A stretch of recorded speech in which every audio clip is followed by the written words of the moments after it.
fanyana mu yusi ambi alaikum salam rahmatullah mais Allah je baga na flel baga amu bela jelen fo ka fu nyana ame jumala ni wati na ame boulevard de l'indépendance la na kunte flaye na kunye kelende mun kɛra silamɛw la a kɛra silamɛya la ala nenina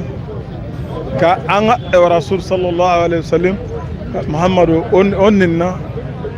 ka an ka kuranɛ ba in dɔgɔya mɔgɔ dɔ y'o kɛ ka se nɔgɔlen ta k'a da kuranɛ kan alikaba min ye silamɛw ɲɛjɔyɔrɔ ye k'a fɔ san o san mɔgɔw bɛ taa jɔ ye ka taa ala deli munna ala bɛ se k'o jurumu yafa o nenina donc o la silamɛw nisɔngoyara silamɛya nisɔngoyara diɲɛ silamɛ yɛrɛ bɛɛ lajɛlen nisɔngoyara nin tɛ bɛn maa si ma an bɛ jamana min kɔnɔna na sariya jamana de don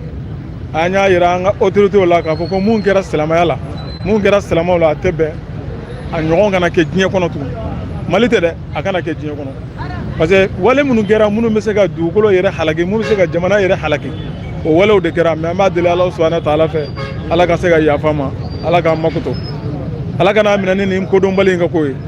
bon o la silamɛw ye ɲɔgɔn fara ɲɔgɔn kan ka déclaration kɛ déclaration kɔfɛ k'a fɔ an ka bɔ an bolo fifa an bolo langolo an kana jɔ yan ka na an ŋaniya yɛrɛ ala k'a dɔn k'a fɔ an nɔ tɛ an tɛ fɛ nin ka kɛ an ma bɛn ma ala ka yafa ma bi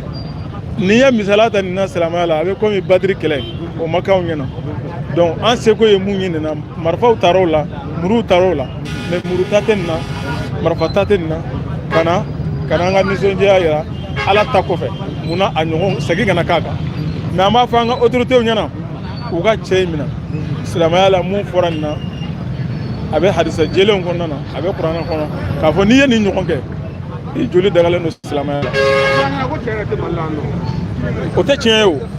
an y'a ye an ka ɲininiw bɛɛ kɔnɔna na an tɔɲɔgɔn silamɛw dɔw wulila fo ka taa cɛ in ka so fo ka taa a ka so k'a muso ye k'a denw ye k'a ɲininka ko yɛlɛ cɛ in taara min o ko a sera yan sɔrɔ ko su in na k'a ma se donc u sɔrɔla ka video in bɔ k'a yira muso yɛrɛ ye video in lajɛ a ma se k'a yɛrɛ minɛ a k'ale yɛrɛ n'a ka cɛ ka bɛnbaliya a sɔrɔla nin wale ninnu n'a ɲɔgɔnna na sinon ka kɔni ye cɛ in tun bɛ diinɛ wɛrɛ tɔn wɛrɛw la mais mɔgɔ tɛ bagaw tɔn mɔgɔw ma ale de y'a nin kɛ ale de y'a ka wale jugu kɛ ale de y'a ka molobaliya kɛ si on peut vraiment s'exprimer comme ça donc anw silamɛw nisɔngoyara k'a fɔ k'a tɛ yan o ye kuma wɛrɛ de ye mais mun ka jugu ni nin bɛɛ an y'a ye o waati kelen de la a bɛ to min kɔnɔ na o président o ka tila ka déclaration dɔ kɛ an ka ministre de culture ka déclaration kɔfɛ an ka au conseil ka déclaration kɔfɛ k'a fɔ k'olu bɛ cɛ in soutenir ka taa kuma ta k'a ɲɛsin an ka ala yɛrɛ ma ko k'u bɛ ka kɛlɛ dɔw fɛn k'a fɔ k'u bɛna procès dɔw dayɛlɛ pour que ka nin cɛ in minɛ k'a datugu k'olu b'a soutenir ko mɔgɔw bɛ k'a fɔ ko silamɛya ye majorité ye jamana in kɔnɔna na ko mun statistike y'o yira n na k'a fɔ ko fɛn dɔ don k'olu ye kafiri ye et lui va assumer k'a fɔ k'olu ye kafiri k'ale sɔnna a ka kafiriya ma. an kɔni ye mun mɛn an ye mun mɛn an ka ɲɛmɔgɔw da kunun an ka conseil réunion kɔfɛ u y'a yira n na k'a fɔ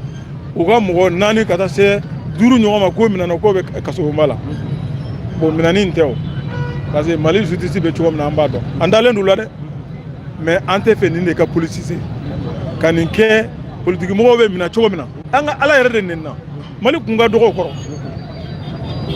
n'i y'a faama dɔ neni bi mun bɛ k'i la ala de b'a dɔn ne yɛrɛ t'a dɔn nin sera ka échapper cogo min na parce que a ye publication kɛ ni téléphone dɔ de ye a ye forfait dɔ de ta ka publication kɛ n'a ye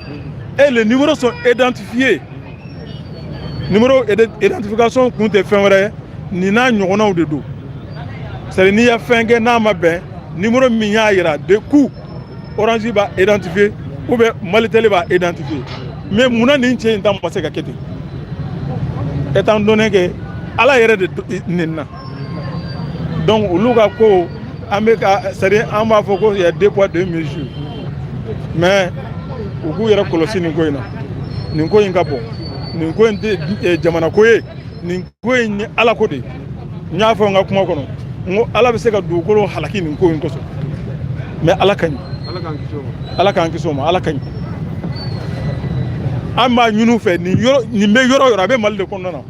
n'a a jɛlen don k'a fɔ ko Mali la ko il y a 95% musulmans an b'a jate k'a fɔ Mali du foyi tɛ sɔrɔ k'a fɔ ko silamɛ dɔw tɛ sɔrɔ a kɔnɔ a bɛ luwanse la du min kɔnɔ i b'a sɔrɔ silamɛ dɔw ka du n'a ma kɛ silamɛ ta ye i bɛ taa sɔrɔ ani silamɛ dɔw bɛ luwanse la du kelen kɔnɔna na